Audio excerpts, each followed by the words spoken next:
Voilà. Donc, une fois qu'on a trouvé toute notre logique, avec la réflexion... Ah, la vérité, j'ai pas trop trouvé la logique. L'idée...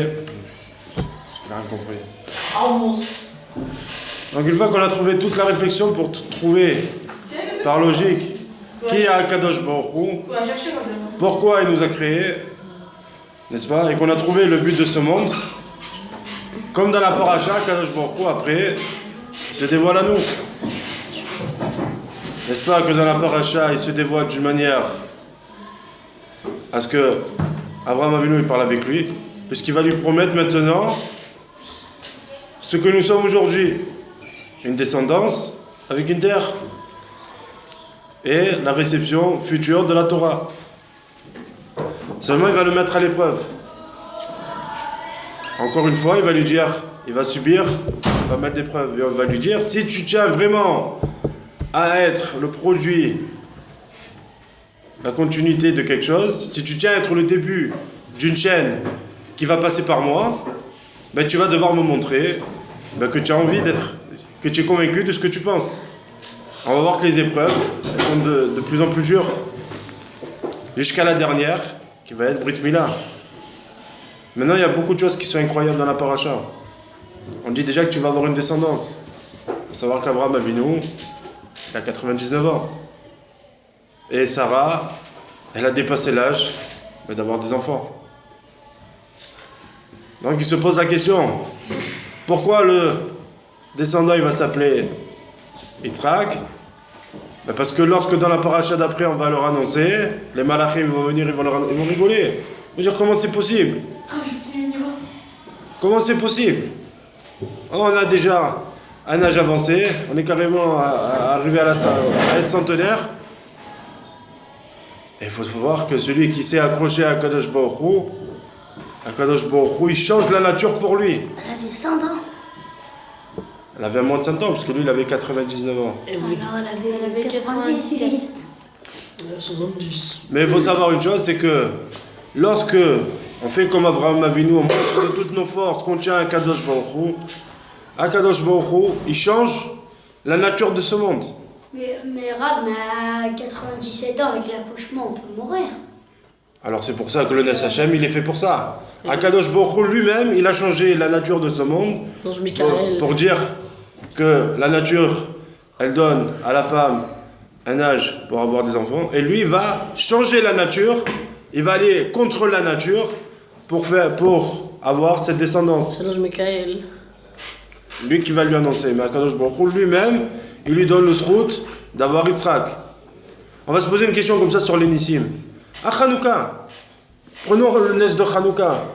C'est marqué dans la Tfila, des moins contre des gens qui sont nombreux. Un minimum de personnes contre des gens qui sont nombreux. Des faibles contre des forts. Des vieux contre des jeunes. Et ainsi de suite. Ça veut dire quoi ça? Si on décrit ce qui a marqué dans la Tfila, c'est sûr que le peuple juif qu'ils ont combattu avec Matassia, Yochanan, Kohen Gadol, etc., ils étaient une poignée de vieux, faibles, contre l'armée d'en face, qui était forte, nombreuse et jeune. D'accord? Qu'est-ce qui a fait qu'on gagne cette guerre? Qu'est-ce qui a fait? Mais la solution, c'est... La question, elle est, pourquoi?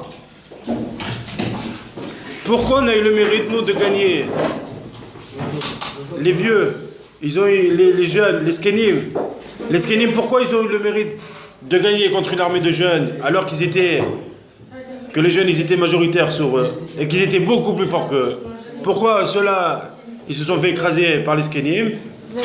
C'est parce qu'eux, ils ont combattu pour l'honneur d'Akadosh Baruch Hu. Bekvod à Torah. Oui, mais les Samaritains, ils combattaient. On ne parle pas de Samaritains, on parle de Yehudim. On parle de Juifs qui combattent contre des Grecs. C'est ça le Nes de Hanouka. Contre Joab, encore Joab. Maintenant, logiquement, écoute-moi, logiquement, c'est quoi? C'est l'armée des forts qui détruit les faibles. obligé. Comment pas obligé? Si ben, les frères, ils sont pourris. Ils sont faibles, ils ont des pieds cassés, ils arrivent, ils sont vieux, ils sont tous comme ça. Tu gagnes, tu te bats contre eux. C'est comme... Et tu te prends pour qui, toi, hein? Je crois qu'ils avaient des armes avec Vendra, qu'ils appuient sur un bouton et tuent tout le monde. Non, mais c'est très illégal. Avant, Comment ils c'est avaient... possible? Explique-moi comment c'est possible. Ben, J'arrive avec les armes, j'arrive avec tout, j'arrive avec mon armée, et il y a un vieux qui tue les 500 000 qui arrivent. Surtout qu'avant, ils avaient une tunique, ils essayaient de jeter la tunique, elle explosait, la tunique. C'était ça leur enfant. Donc c'est quoi? Comme ils ont le mérite d'avoir tenu à Kadosh Baruch Hu, d'avoir montré qu'ils tiennent à la Torah et à son héritage, alors Kadosh Baruch Hu, il a changé la nature. La fiole d'huile, on continue sur le Nes. La fiole d'huile, qu'est-ce que c'est? C'est un jour. Elle a tenu 8 jours. Arrête. Qu'est-ce qu'il a fait à Kadosh Baruch Hu? Il a donné le résultat du Nes. Vous tenez tellement à moi que je suis obligé de faire ça. toi, tu vas pas Hachem. Alors on ne méritera pas l'initié. Abraham Avinu, il tenait tellement, une fois qu'il a trouvé, par logique, ça c'est plus fort que ça c'est plus fort que ça, et ainsi de suite. Il ne peut pas y avoir d'autres créateurs. Et rappelez-vous ce qu'on a dit, que si je suis convaincu que c'est lui le créateur, et que moi, en moi-même, je suis déjà convaincu que la Torah c'est le Hémet et qu'elle vient de lui, donc si je suis convaincu du créateur et de la Torah, je suis obligé d'écouter sa parole. Donc je vais tenir à lui. Et si je montre que je tiens à lui, alors Akadosh Baruch Hu, il est prêt à changer les règles de la nature rien que pour nous. Mais il ne le fera jamais avec quelqu'un d'autre. Avec les goïms, il fera que ça avec nous. Mais quoi? Si on montre qu'on tient à lui. Et Abraham Avinu, il a tellement mis ses forces dans la Avodat Hashem, c'est-à-dire Akadosh Baruch Hu lui dit, tu tiens à moi, va te jeter au feu. Tu tiens à moi, va faire ça. Tu tiens à moi, fais ta Brit Mila. Jusqu'à la dernière épreuve, il va lui dire, tu tiens vraiment à moi. Sacrifie ton fils maintenant. La paracha d'après, c'est la Kedat Yitzhak. Il a attendu 99 ans pour avoir un fils, et le seul fils qu'il a, c'est-à-dire par rapport à Hachem, la descendance qu'il a, avec sa femme, Il le sacrifie. il va lui dire, tue-le. Vous vous rendez compte? Ishmael, il avait 12 fils. Il a attendu d'avoir un fils avec Sarah à 99 ans, et on va lui dire, tue-le. Mais si c'est pas de la Havat Hashem, alors on sait plus, on comprend pas c'est quoi. Normalement, chacun d'entre nous, on dirait, mais non, ben, j'ai attendu, mais je suis pas fou. C'est vrai que tu me l'as donné, mais me le reprends pas maintenant.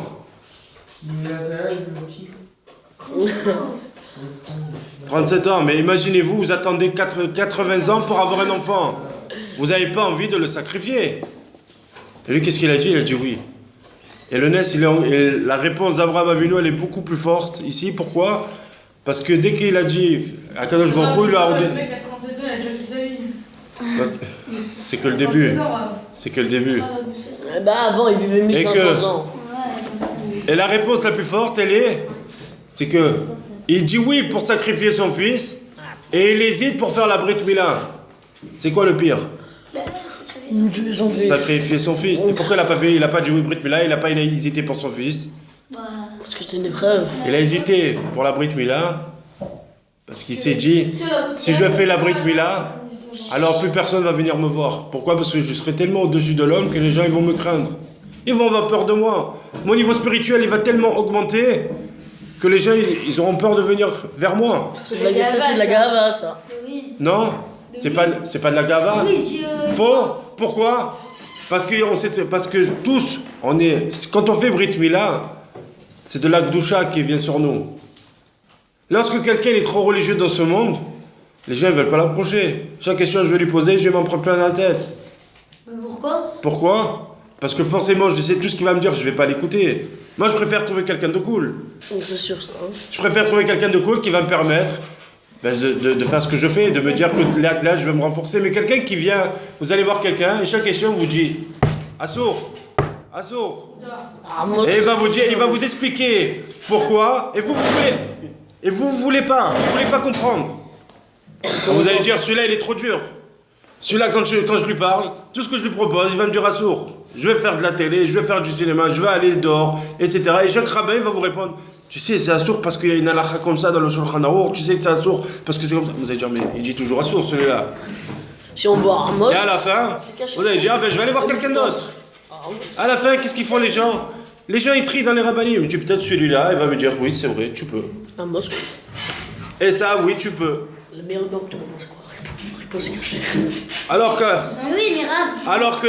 Mais si on va voir un religieux, eh ben, il nous dit non, sa sœur, bah c'est encore mieux puisque lui il est religieux. Tu as raison. Normalement, on fait pas Mais c'est d'affaires. quoi? Mais l'homme qui veut pas augmenter, mais qui cherche des questions, qui pose des questions, mais qui veut pas augmenter, va voir qui? Il va pas voir celui-là qui est dur comme de la pierre. Il va aller voir celui qui est souple et qui va permettre pas mal de choses. D'accord, bah, Donc, ici, si Abraham Avinu il fait une Brit Mila, d'accord? Le niveau spirituel de la Brit Mila, on ne le connaît pas. Nous, on vit simplement avec. On fait, nous, ces Brit Mila, mais on ne connaît pas la doucha, la sainteté qu'il y a là-dedans. Aujourd'hui, les goïms, ils nous apprennent que quoi? Que c'est hygiénique. Mais c'est pas, pour nous, c'est pas ça. On ne fait pas Brit Mila parce que c'est de l'hygiène. On ne fait pas Brit Mila simplement pour se différencier des goïms. On fait Brit Mila parce que c'est le début d'une alliance. Pour se différencier de... C'est le début d'une alliance avec Akadosh Baruch Hu. C'était les goïms, il avait, ça servait à Mais les goïms aussi, aujourd'hui, ils font Brit Mila. moi, les filles, quand un enfant il naît, il est malade. Et les infirmiers, ben. Il fera plus tard. Mais oui, d'accord. Et Liel, tu es par un peu trop. 8 jours. Il fera plus tard. Il a le droit de faire le 9e et le 10e. Tant qu'on ne dit pas qu'il est apte à faire Brit Mila, le 8e jour, c'est la halakha. Après, s'il n'est pas apte à faire ça, Ouais. on va pas le perdre. Il peut le même faire après. 2 mois, 3 mois. Ouais.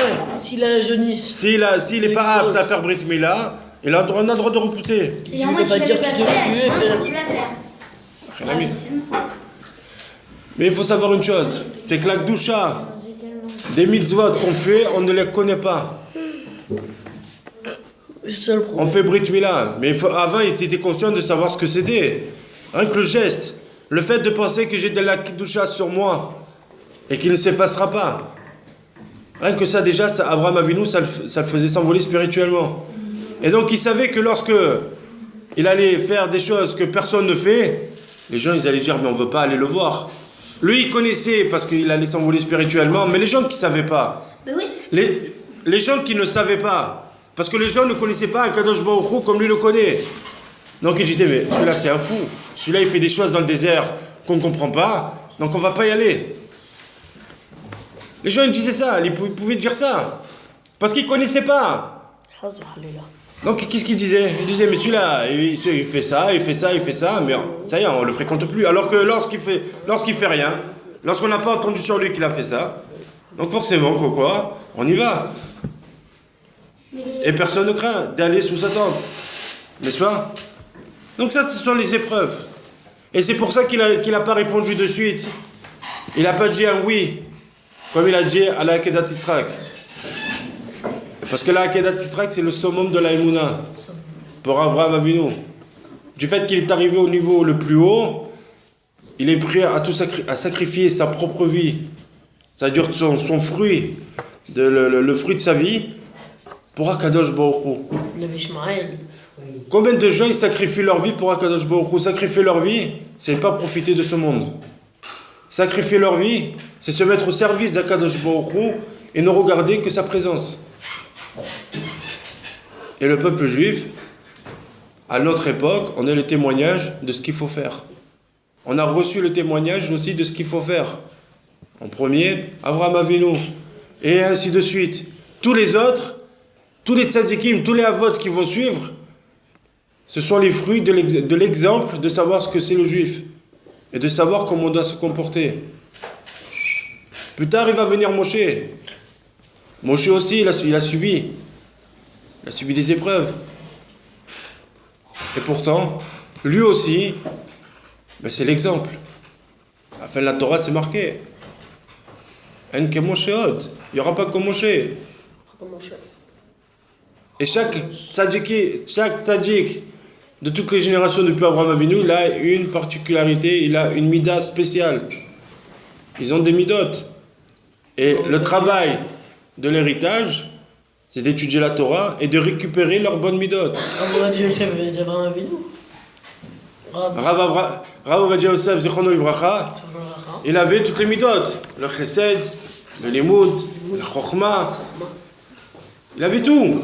Les Chinois aussi sont très intelligents. Irat Shamaim. Il avait tout pour lui. C'est dans le cours, là. Ouais. Il a concocté toutes les midotes. Il avait, Rav Yosef, il avait toutes les midotes pour réussir. Donc l'exemple à notre génération, un des exemples de Tzadikim, c'est lui. De savoir que quand quelqu'un réussit sa vie, pourquoi nous on ne déciderait pas de réussir nous aussi? Comme dans la paracha Lech Lecha, Avraham Avinu, il a réussi. La première des épreuves qu'il a eues, c'est de casser la Avodah Zara dans la ville. Avant de partir, qu'est-ce qu'il a fait? Il a cassé la Avodah Zara. Mais imaginez-vous, tout seul, vous rentrez dans une ville dans laquelle tout le monde fait Avodah Zara, et vous allez sur la place publique et vous cassez la Avodah Zara. Mais imaginez-vous les gens qui deviennent fous. Imaginez-vous les gens qui croient en ça, et vous venez, vous savez quoi, la force du monde c'est pas ça, boum, et vous cassez la Avodah Zara. Vous tuez. Mais ils ont voulu tuer Abraham Avinu. Il y a quelque chose d'encore plus fort qui va nous montrer à quel point on peut faire teshuva. C'était qui le père d'Abraham Avinu? Non, le père d'Abraham Abraham, Yitzhak et Yaakov. Ah, Terach. Qu'est-ce qu'il faisait Terach? Prêtre, idolâtre. Ah oui, vendeur d'idolâtres. Et en plus, il confectionnait des idolâtries. C'était un vendeur. C'était l'idole du roi. C'est quoi la logique dans l'éducation? Mon père il fait, donc moi je ferai. Ouais, il Vous prend vous rendez compte qu'un enfant il se retourne dans l'éducation de ses parents et dire ce que vous m'avez fait jusqu'à aujourd'hui, c'est pas ça. Allez, je prends. On va voir notre père. Mais c'était une évolution. 3 ans, il n'était pas comme ça, Abraham Avinu. 3 ans, il était déjà. Il avait 37 ans. Il savait ce qu'il faisait. Il avait la barbe. À 3 ans, il avait la barbe et tout. C'est 3 ans par rapport. Donc imaginez. Il 100 ans, mais avant c'était 1000 ans. Donc il avait Donc, 30 ans. je sais pas. David. Donc imaginez, on va voir notre père et on va lui dire l'éducation que tu m'as donnée n'est pas bonne. Moi j'ai vu c'était quoi le Hémet et je vais aller d'après ça. Vous vous rendez compte? Et comment ça lui est venu à la tête, surtout qu'il venait d'une ville? Ça lui venait comme ça, allez, je prends un autre jeu. Faux. Ah. Abraham Avinu, il a vu que la Avodah Zara c'était de la pierre. Oui, mais d'où il savait être caché? Attends. Ah, il fallait écouter les autres cours. Oui. Akadosh Baruch Hu, n'est-ce pas? Il n'a pas de forme. Rabelsi, arrête de dire n'importe quoi. À l'époque, c'était la Avodah Zara. La croyance en une force, elle passait par la pierre. Avraham Avinu, lorsqu'il a vu la pierre, il a réfléchi dessus. La pierre, la Avodah Zara. Il a réfléchi dessus, il a dit si je casse la Avodah Zara, si je la fais tomber, elle va se détruire. Si elle va se détruire, ça veut dire qu'elle ne vit pas. Si elle ne bouge pas, qu'elle ne se défend pas. Donc avec logique, il va traverser tous les éléments de ce monde. Il a cassé. Mais non. Mais non, écoutez-moi s'il vous plaît. Donc qu'est-ce qu'il va faire? Chut. Avec sa logique, il va traverser tous les éléments de ce monde. Et il va se rendre compte que la terre est plus forte que le feu est plus fort que l'eau est plus forte que telle chose, et ainsi de suite. Tous les éléments terrestres, il va voir que aussi il y avait une émouna dans le soleil. Il y en a qui croyaient que Dieu c'était le soleil. Et fatalité, la lune elle vient devant le soleil à la nuit. Et ainsi de suite. Les astres, ils changent de place. Ils ne changent pas de place, mais ils se devancent l'un l'autre. Donc quoi? Donc à partir de là, Avraham Avinu a déduit que c'était pas possible. C'est pas possible que ce monde de matière, ce soit la force de ce monde. C'est pas possible qu'une matière, elle soit Dieu. Parce que elle est limitée dans tout. Donc c'est pas possible. Donc il a dit, Dieu, on le représente pas, et c'est une force qui plane dans ce monde. Et lorsqu'il a dit ça, Akadosh Baruch Hu s'est dévoilé à lui. Il lui a dit arrête de chercher, je suis là, ça y est, tu as raison. Toi seul, tu as été zoré de réfléchir un peu. Tu as eu le mérite de chercher et tu auras le mérite de trouver. Et lorsqu'on a le mérite de trouver, Akadosh Baruch Hu, il nous ouvre toutes les portes. Et il lui a donné la bracha. Il lui a comblé toutes ses tsarotes, puisqu'il va avoir une descendance. Et il lui donne Eretz Israël pour faire le service d'Akadosh Baruch Hu. Imaginez-vous pourquoi aujourd'hui on a Eretz Israël. Pas pour faire du tourisme. Mais on a Israël pour faire la Torah dessus. Eretz Akdosha, pourquoi on dit Eretz Akdosha? Parce que c'est vrai, elle a été mafrish dans Bereshit. Bereshit Bara Elokim Tashamayim V'Ta'aretz. Akadosh Baruch Hu, il a fait Afrashat Chala avec Eretz Israël. Et il a fait Kdosha. Mais d'un autre côté, Akadosh Baruch Hu nous a donné Eretz Israël pour qu'on puisse faire la Torah. Il ne peut pas avoir d'autre motif pourquoi on a Eretz Israël.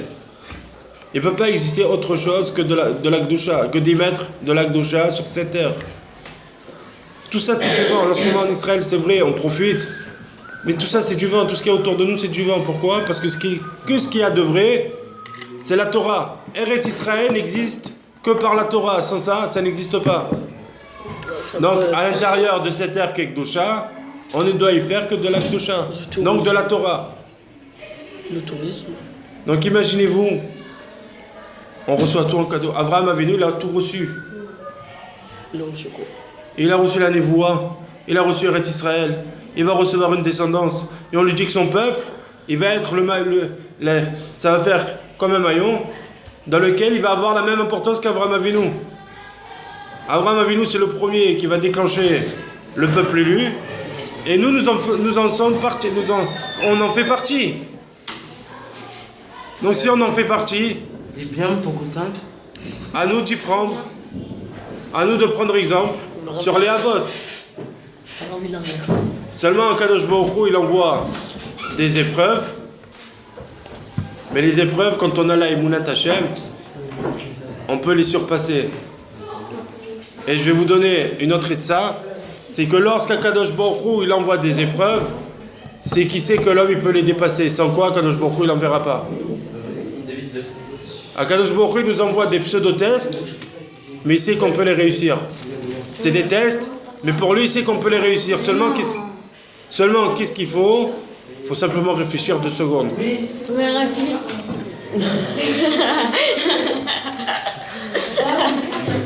C'est fou. Pourquoi c'est faux? Abraham, ouais. Ben, non, Abraham. Ouais. C'était que le fruit de son travail qu'il a eu toutes les portes. Mais c'est des épreuves. Sinon, il n'aurait rien eu. Hein. Mais c'est des épreuves. Eh oui. Mais quoi? Lorsqu'il se dévoile à lui, il lui dit, moi je vais te donner, etc. Benjamin.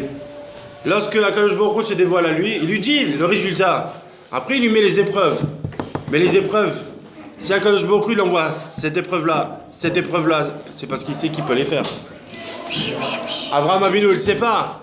Mais Akadosh Baruch Hu, il lui dit, tu vas faire toutes ces épreuves, parce qu'il sait déjà d'avance qu'il va se dépasser et qu'il va le faire. Donc vous voyez ici qu'Akadosh Baruch Hu, il ne veut pas notre mal. Il veut simplement notre bien. Mais lorsqu'il veut qu'on évolue, alors il nous envoie des épreuves qui vont nous permettre de réfléchir et de passer l'épreuve sereinement. C'est ça qu'on doit apprendre d'Abraham Avinu dans l'Echlecha. Dans l'Echlecha, on doit apprendre qu'on doit utiliser sa chokma pour trouver le Emet et après se mettre au travail du Emet et qu'on voit que le Emet ne vient pas tout seul, il vient au travers des épreuves. Mais plus on va se donner à la Avodat Hashem, et plus pour nous les épreuves, d'une part, elles vont être dures et faciles à la fois. Pourquoi? Parce qu'on va pouvoir se dépasser. Et lorsque je vais me dépasser, ma chokma va augmenter, mon irat shamaim et mon rapport avec ce créateur donc ce créateur qui est Akadosh Baruch Hu, il va s'intensifier. Et lorsque je vais vraiment être proche de lui, alors j'aurai droit à la bracha. Plus je vais chercher à m'approcher d'Akadosh Baruch Hu, c'est vrai, plus il y aura des épreuves, plus moi je vais me secouer pour les surpasser, et plus je vais me trouver proche d'Akadosh Baruch Hu. Mes chers amis, c'est ça qu'on doit apprendre d'Abraham Avinu.